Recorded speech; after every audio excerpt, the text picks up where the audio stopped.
Bienvenue sur Ici Écho. Le ministre sortant de l'économie, Amin Salam, a déclaré que les pertes du Liban découlant de la guerre en cours avec Israël sont actuellement de 15 à 20 milliards de dollars. M. Salam a expliqué que les infrastructures au Liban ont été considérablement détruites et que le pays a perdu plus que 500 000 opportunités d'emploi à cause de l'escalade militaire, notant que les pertes augmentent chaque jour par centaines de millions de dollars, alors que la guerre se poursuit. Il a souligné que la situation économique au Liban est devenue plus complexe avec l'escalade du conflit, assurant que l'ampleur des défis économiques auxquels le Liban est confronté augmente. D'autre part, le ministre sortant de l'énergie et de l'eau, Walid Fayad, a annoncé que la distribution de gazole au centre d'hébergement des déplacés débutera conformément au plan des besoins approuvé par le ministère concernant la distribution de gazole. Il a affirmé qu'afin d'accélérer le processus de distribution, le ministère de l'Énergie tient des réunions intensives avec les installations pétrolières pour discuter du mécanisme de réception du carburant diesel et avec les compagnies pétrolières pour mettre au point les modalités de transport et de distribution au centre d'hébergement via les réservoirs qu'ils possèdent.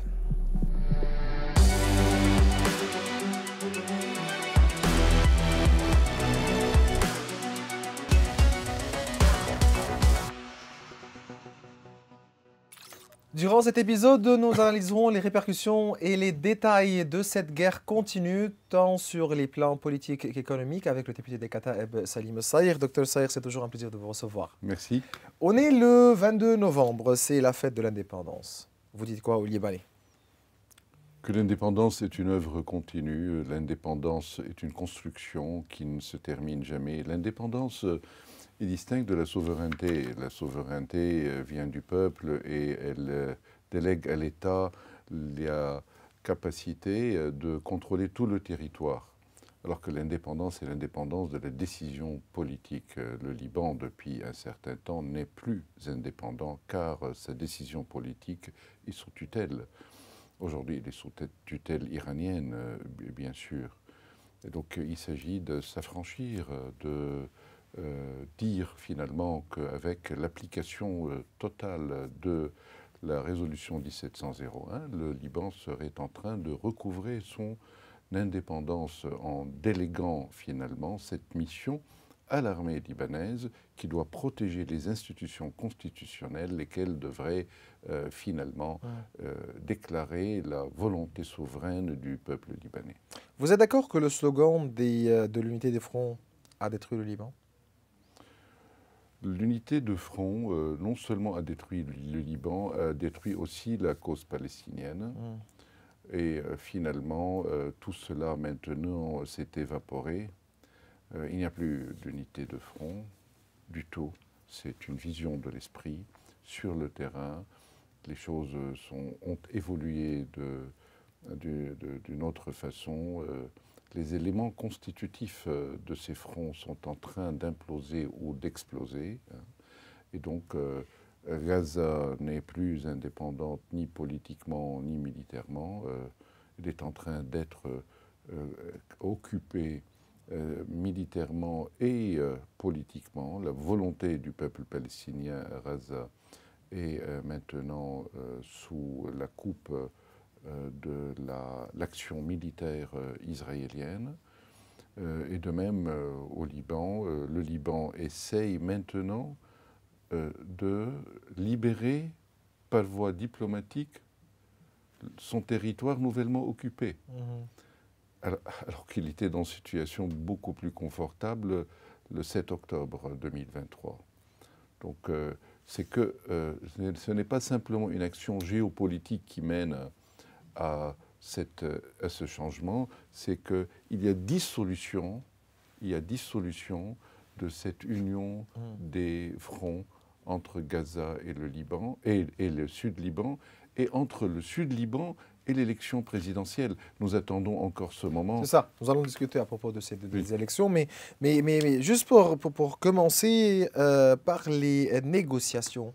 Et donc, vous avez bien suivi les rencontres qui ont été menées par l'envoyé américain Amos Hochstein, avec aussi les partis au Liban.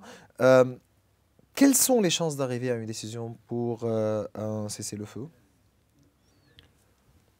Selon les termes, si l'on cherche Maintenant, une réponse claire à votre question, je dirais ces chances sont, à l'heure actuelle, n'existent pas aujourd'hui.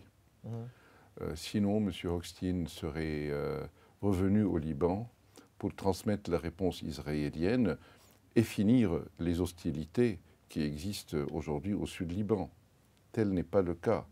Il a pris congé, il revient à Washington pour laisser finalement le terrain déterminer de façon claire l'équation, c'est-à-dire le rapport de force. Donc on parle d'échec au niveau des négociations? Je peux dire que comme je suis personnellement un négociateur professionnel, je ne m'avoue jamais face à un échec. Il faut toujours recommencer. Mais cette première, je dirais, ce premier round, ce premier tour de négociation est sans doute a mis les fondements, on va dire, les fondements de futurs tours. Quels sont les points de divergence? Le point de divergence, c'est que, à mon sens, dans le texte, il va sans dire que c'est Israël qui veut avoir ce droit. Et cette liberté de... Ce droit, ce qu'il appelle, l'État d'Israël, à une certaine légitime défense, n'est-ce pas?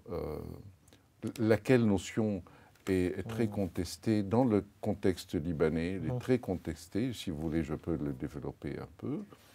Cette légitime défense est très contestée parce qu'il n'existe pas en droit international quelque chose qu'on appelle la légitime défense préventive ou la légitime défense préemptive. Préventive, c'est-à-dire qui vise à empêcher l'ennemi de détenir les moyens d'une éventuelle attaque.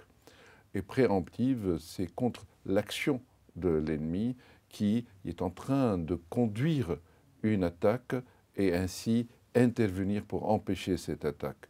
Donc, ni dans un cas ni dans l'autre, il n'y a de légitimité à cette action, ce qui a posé un grand problème devant les institutions internationales, car chaque État peut commencer à dire « j'interviens sur le territoire d'un autre État parce que je doute qu'il y aurait une préparation d'attaque contre mon territoire, donc j'attaque de façon anticipatoire ». Le fait, c'est que dans la lutte contre le terrorisme, depuis les années 2000, où il y a une reprise de vigueur de cette lutte contre le terrorisme, il y a comme un glissement dans la pratique des États vers la légitime défense anticipatoire. C'est-à-dire on n'est plus à cheval sur les notions juridiques. Si l'État qui invoque la légitime défense présente les preuves qu'il y a bel et bien là une préparation contre son territoire, eh bien, il y a intervention contre les actions terroristes de la part de cet État visé. Alors, là, tout revient à savoir, finalement, que si les Américains et la communauté internationale va tolérer cette demande israélienne de légitime défense comme l'État d'Israël le demande. Moi, je crois que si le Liban a encore une certaine estime de soi, et si l'État libanais était dûment représenté par ses institutions constitutionnelles, qui n'est pas le cas, le Liban ne peut pas accepter une légitimation de cette légitime défense invoquée par l'État d'Israël. C'est clair, mais quels que soient les scénarios, peut-on dire que le Hezbollah ne peut pas prétendre avoir gagné cette guerre et qui sort vainqueur de cette guerre? De toute façon, il va dire qu'il a gagné. S'il n'a pas gagné 1 mètre carré sur Terre, il va en gagner au paradis. Donc il y aura de toutes les façons déclaration de victoire de la part de Hezbollah. N'oublions pas que c'est une organisation djihadiste, c'est une organisation qui ne calcule pas les pertes et les gains de la même façon que les autres, les communs des mortels, le font. Mais politiquement, avec l'occupation matérielle de territoire de la part d'Israël, si Bint Jbeil tombe, si le Bayada finalement est manifestement contrôlé en coupant la route allant de Tyr vers Nakura, si Al-Khiam est tombé, apparemment, j'ai compris qu'hier que les Israéliens sont déjà dans le camp de Khiam, parce qu'ils ont tiré sur Marjayoun et sur Judaidet Marjayoun, ce qui veut dire qu'ils ont tiré avec de l'artillerie en détruisant des maisons des gens que nous connaissons bien. Donc ce n'est pas, c'est des gens qui nous relatent ce qui se passe devant chez eux. Et donc si ces trois fiefs, Bint Jbeil, Bayada sont tombés et Khiam sont tombés, il y a occupation de territoire et des villes qui représentent un symbole au Hezbollah. Donc je ne comprends pas comment après il peut prétendre à une quelconque victoire. Je crois qu'Israël, en se faisant, ne vise pas tellement à occuper le territoire qu'à casser cette éventuelle, perpétuelle prétention de Hezbollah de déclarer victoire, quelle que soit l'issue des batailles. Si le Hezbollah avait accepté l'application de la résolution 1701 au cours des années passées, donc avant le déclenchement de cette guerre, n'aurions-nous pas pu éviter ce conflit? Hezbollah a pratiqué la dissimulation. Et qu'est-ce qui a changé la position, ou bien dans la position du Hezbollah, qui insiste aujourd'hui sur l'application de la 1701, alors que depuis des années, il refusait l'application de cette résolution? Oui, je veux dire une chose, c'est qu'avant le déclenchement du 7 octobre 2023, la position libanaise et derrière elle la position de Hezbollah était que Israël viole la 1701. Oui, il demandait que Israël devait, ou bien Israël devait appliquer la 1701 avant de demander exactement. Mais en même temps, il a pratiqué la dissimulation en libanais ou en arabe at-taqiyya, c'est-à-dire il a dissimulé complètement ses actions en profondeur contre les injonctions ou contre les dispositions de la résolution 1701. Il a tout fait pour les tunnels, les infrastructures militaires, l'armement qui se trouve maintenant, on le découvre de plus en plus au sud Liban, tout cela est une violation, on ne peut plus matérielle et manifeste de la résolution 1701. Mais en même temps, il avait une réaction que voilà, la 1701, la finule, eh bien, sont en train de coopérer avec Israël. En tant que membre de la Commission des Affaires étrangères, des Affaires étrangères du Liban, on a été voir au sud Liban, on a été voir la finule avant ces hostilités récentes. Et il était évident que le Hezbollah n'avait pas du tout confiance dans la finule, me regardait d'un mauvais œil. Mais en même temps, il en profitait bien pour se préparer, n'est-ce pas? Après le 7 octobre, nous sommes allés en tant que délégation parlementaire en commission avec la présidence du représentant du mouvement Amal, Dr Fadi Alame, à Bruxelles notamment, pour défendre la 1701. Et donc en disant que cette 1701 devrait être appliquée pas seulement partiellement, mais complètement dans l'ensemble de ces articles, et qu'elle doit être appliquée immédiatement et non pas selon un phasage. Pendant la première période de conflit, le Hezbollah voulait qu'il y ait un phasage de la 1701, qu'on pourrait se rattraper et essayer de voir comment, comme d'habitude, contourner les décisions internationales. Maintenant, et après, quand Hezbollah a commencé à dire à tous ceux qui demandent la 1701, malgré la position du mouvement Amal, malgré la position, de dire que ce sont des sionistes et que ce sont des traîtres, ceux-là qui demandent l'application de la 1701. Et finalement, c'est maintenant une bouée de secours. C'est parce que finalement, c'est le terrain qui a dicté un peu sa loi. Et on voit que... Donc il est obligé. Il est obligé. Il n'a rien en main. Ce n'est pas maintenant. Quelle est la négociation? Vous avez vous-même parlé des négociations et de tout cela. C'est quasiment non négociable. Il n'y aura pas d'autre résolution au Conseil de sécurité autre que celle-ci. Expliquez-nous la différence entre la 1701 et la 1559. Et est-ce qu'en appliquant la 1701, automatiquement on est en train d'appliquer la 1559? C'est que la 1701, il y a deux choses on ne souligne pas suffisamment.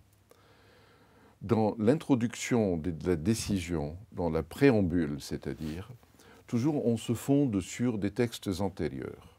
Déjà, le texte de la décision se fonde sur les textes antérieurs, 1559 et 1680.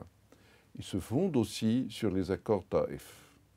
Il se fonde aussi sur l'accord d'armistice 1949. D'accord. Mais il se fonde aussi sur autre chose dont personne ne parle. Sur le texte de l'article 33 du chapitre 7 de la Charte des Nations Unies, le fameux chapitre 7. Qu'est-ce qu'il dit? Il dit que la situation au Liban constitue une menace à la paix et à la sécurité internationale. C'est l'article fondateur de tout le chapitre 7. Ils ne disent pas que la résolution 1701 est fondée sur le chapitre 7. Il ne dit pas non plus que ce texte est fondé sur le chapitre 6, mais dans le texte lui-même, il dit qu'il y a menace. Et quand il y a menace, c'est-à-dire ça déclenche immédiatement, je parle de l'article 39 là, il déclenche bien sûr les articles 40, 41, 42, 43 qui n'ont jamais été appliqués, mais il déclenche tout le mécanisme, l'esprit du chapitre 7. Déjà pour commencer. Ensuite, dans l'article lui-même, il y a deux grandes parties. La première partie, c'est finalement la cessation des hostilités, qui devrait aboutir à un accord de cessez-le-feu. Et la deuxième partie, il parle une fois que ces hostilités ont cessé, qu'il faudrait commencer à envisager la mise en œuvre de la fameuse résolution 1559. Et il dit, dans ces articles, notamment l'article 12, alinéa 3 de la résolution 1701, il parle précisément qu'il s'agit du désarmement de toutes les forces militaires au Liban en dehors de la légalité libanaise. C'est clair, c'est écrit noir sur blanc. Et donc, c'est ce qui n'a jamais été fait, parce qu'on n'a lu que la première partie de la résolution de cette... Ça, c'est clair. Concrètement, vous voulez dire que le Hezbollah ne reviendra jamais ce qu'il était? Et pensez-vous que le Hezbollah sera capable de se réorganiser sa structure interne et son cadre général? Il sera capable s'il y a un certain traitement mou de la communauté internationale. Et je mets en garde contre ce traitement mou de la part de la communauté internationale. Nous nous réunissons souvent avec les décideurs dans ce monde, avec les Nations Unies, etc. Il y a comme une volonté de faire un certain phasage, c'est-à-dire on commence à traiter le sud Liban, c'est-à-dire assurer Israël, n'est-ce pas? Et ensuite, la pression sera levée pour qu'on puisse enclencher un processus politique. Lequel processus politique va laisser les Libanais en proie de nouveau à la tutelle des armes du Hezbollah. C'est pour cette raison que nous autres, bien que nous demandions tous les jours l'arrêt des hostilités, nous demandons du même coup que l'esprit et la lettre de la résolution 1701 soient appliquées, c'est-à-dire sur tout le territoire libanais. Comment expliquez-vous la position iranienne vis-à-vis de Hezbollah depuis le début de la guerre? Vous savez, l'Iran ne considère pas que le Hezbollah est un parti libanais, en tout cas. C'est un parti avec un visage libanais. Les mains sont libanaises, les corps sont libanais, mais finalement la décision, c'est-à-dire le cerveau, n'est pas libanais. Le Hezbollah n'a pas une volonté indépendante de celle de l'Iran. Et donc, il s'agit d'une instrumentalisation totale. Il a été conçu ainsi, qu'il soit un instrument entre les mains des Iraniens. Donc, dès le départ, avec les visites du ministre des Affaires étrangères, le feu Abdullahian, qui est mort avec le président Raisi dans ce fameux hélicoptère qui est tombé dans les montagnes, eh bien, Abdullahian a visé tout le temps à assurer le Hezbollah des bonnes intentions de l'Iran, mais en même temps de limoger ou d'endiguer les réactions de Hezbollah après le 7 octobre. Et en donnant le message du même coup à l'ensemble de la communauté internationale que la place libanaise, c'est ma place, que la banlieue sud est la banlieue de Téhéran et non pas de Beyrouth, que les villages au sud Liban, ce sont les villages des provinces iraniennes. Attention, et que l'Iran est présente. Et si vous voulez, quelque part, arriver à un accord, il faut que la place de l'Iran soit réservée sur la table. Cette place que personne dans le monde occidental ne veut reconnaître ou ne veut donner à l'Iran. Parlons répercussions sociales et économiques de cette guerre. Premièrement, vous dites quoi à propos, vous anticipez quelles répercussions? Et comment évaluez-vous la gestion de la crise par le gouvernement de Najib Mikati? Je commencerai par la fin, si vous voulez, c'est-à-dire la gestion de la crise. Je trouve que le gouvernement est pris de court. Il a, malgré ses bonnes intentions, il a mis une cellule pour répondre à la crise, aux besoins, avec une certaine décentralisation au niveau des provinces, des Mohafaza, etc. Ça a bien marché en ce qui concerne la défense civile, en ce qui concerne la santé. Ça a bien marché, il faut le dire. Mais il fallait anticiper aussi la question des déplacés internes, qui est arrivée à plus d'1 million. Et là, nous voyons... Le Hezbollah, de tout temps, il assurait ses déplacés que si... Oui, il disait aux l'État libanais, ne vous en faites pas, je vais m'en occuper. C'est ça. Mais tout le monde savait que le Hezbollah est bien présent au gouvernement. Ce n'est pas le Hezbollah, il est à la planète Mars et le gouvernement est au Liban. Le Hezbollah a des ministres au sein de ce gouvernement. Et il aurait dû, lui et le gouvernement, ils sont conjointement responsables de cette faillite, de ce débâcle au niveau de la gestion des déplacés et même de la gestion de l'aide régionale, internationale qui arrive parce que apparemment ce n'est toujours pas transparent. Il y a beaucoup de marchandises ou des biens qui sont donnés, qui sont périmés.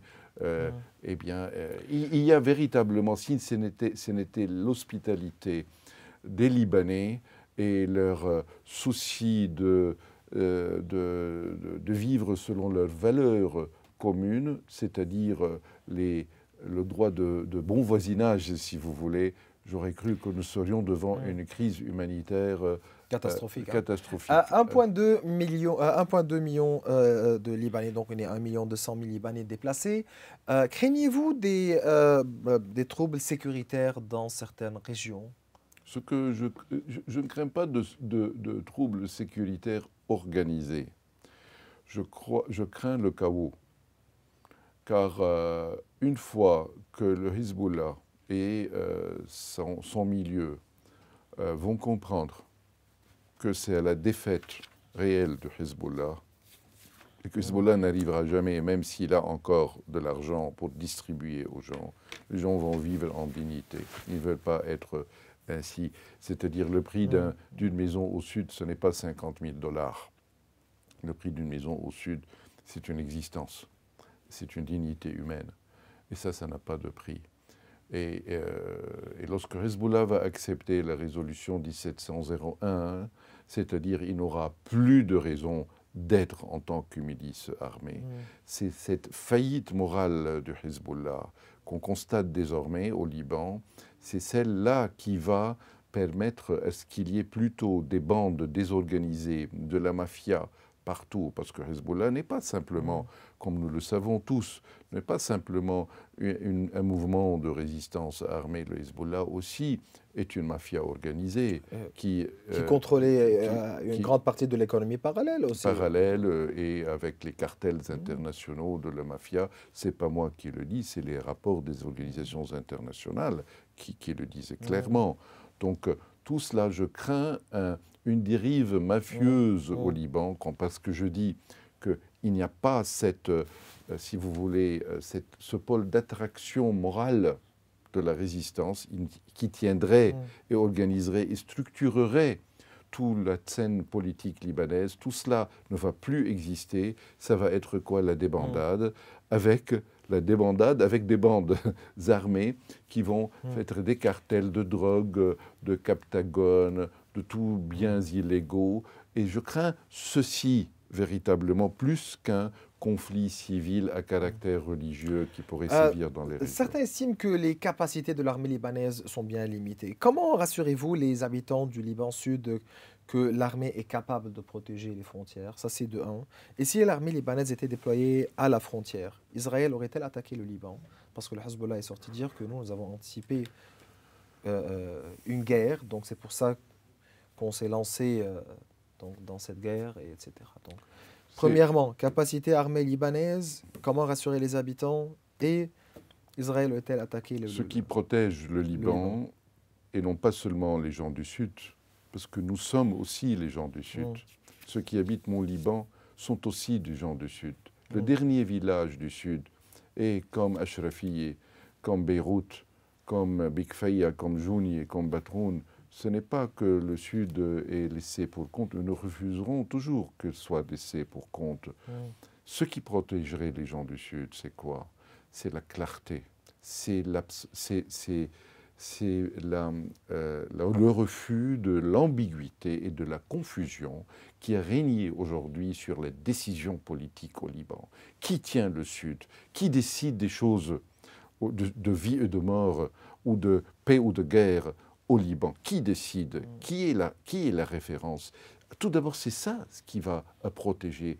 Donc quand on enlève cette ambiguïté, à Beyrouth, pour cette raison, je dis la protection, ce n'est pas aux frontières. Ce n'est pas du tout aux frontières comme on peut le croire. C'est à Beyrouth même, c'est dans le Sérail, c'est dans les ministères, c'est au palais de Babda, c'est au ministère de la Défense, à Beyrouth, où il y a une décision claire, avec un mandat clair à l'armée libanaise sur ce qu'elle doit et ne doit pas faire, ce qui n'est pas le cas. L'armée libanaise est laissée parfois à son bon jugement sur le terrain, devient trop politisée pour pouvoir, et elle n'est pas faite pour cela, pour savoir où il faut aller, où il ne faut pas aller, où il faut composer avec la FINUL, où il faut composer avec le Hezbollah. C'est devenu, les officiers de l'armée sont devenus des hommes politiques au sud Liban, ce qui n'est pas du tout normal. Ça c'est un point très important. Ensuite, je crois que l'armée libanaise est dotée, elle a les moyens. Tout d'abord, elle a les personnels le mieux entraînés et elle a le personnel qui est capable, même avec des petits moyens, vu qu'il détient la légitimité libanaise et elle est soutenue par la légitimité internationale, elle peut arrêter net toute incursion israélienne au sud Liban. Et on a la preuve de cela à Hadei, c'est quand il y a eu un peloton de l'armée libanaise, 30 personnes dotées de fusils individuels qui ont arrêté les chars israéliens. Parce que c'est ça ce qui va protéger le Liban, avant de parler de matériel et de tout cela. Et qui va empêcher l'armée libanaise, cher Maurice, qui a empêché l'armée libanaise de s'armer auparavant? Les 3 milliards apportés par... Mais le Hezbollah sort dire que non, c'est les États-Unis qui vont non, pas du tout. Qui a attaqué l'Arabie saoudite?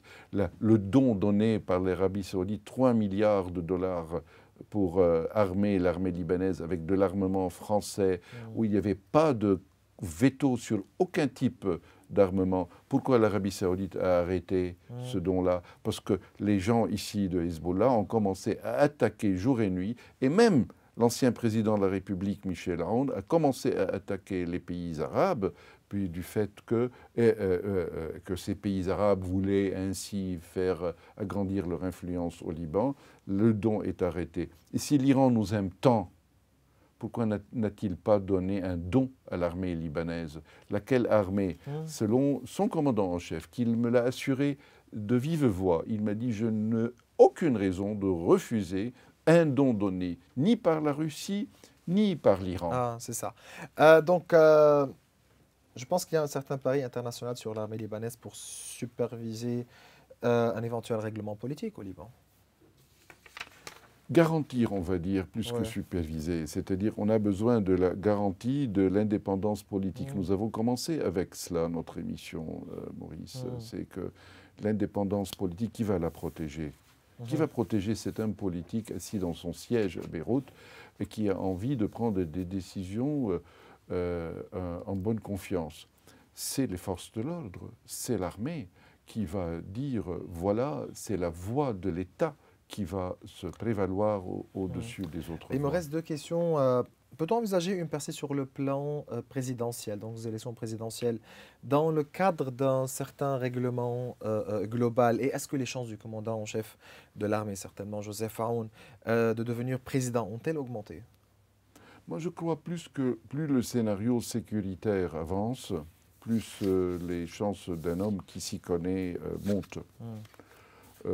Nonobstant les soutiens officiels des partis politiques libanais. Je crois que cette fois-ci, puisque le Liban est mis, parce que notre État est failli, reconnaissons-le, nous sommes sous tutelle politique, économique, etc., sécuritaire. Ça va sans dire. Donc, je crois que les partis politiques au Liban n'ont pas tellement, malheureusement, leur mot à dire dans le choix du futur président. Je parle en tant que député libanais. Ce sont les circonstances exceptionnelles que nous vivons qui vont amener, selon une procédure exceptionnelle, je crois, un président exceptionnel à la magistrature suprême. Eh bien voilà, c'est toujours un plaisir de vous recevoir, Dr Salim El-Sayr. Vous êtes député des Kataeb. Merci beaucoup. Bien voilà, mes chers téléspectateurs, nous arrivons à la fin de cette émission. Vous pouvez revoir tous nos épisodes sur nos réseaux sociaux. Au revoir.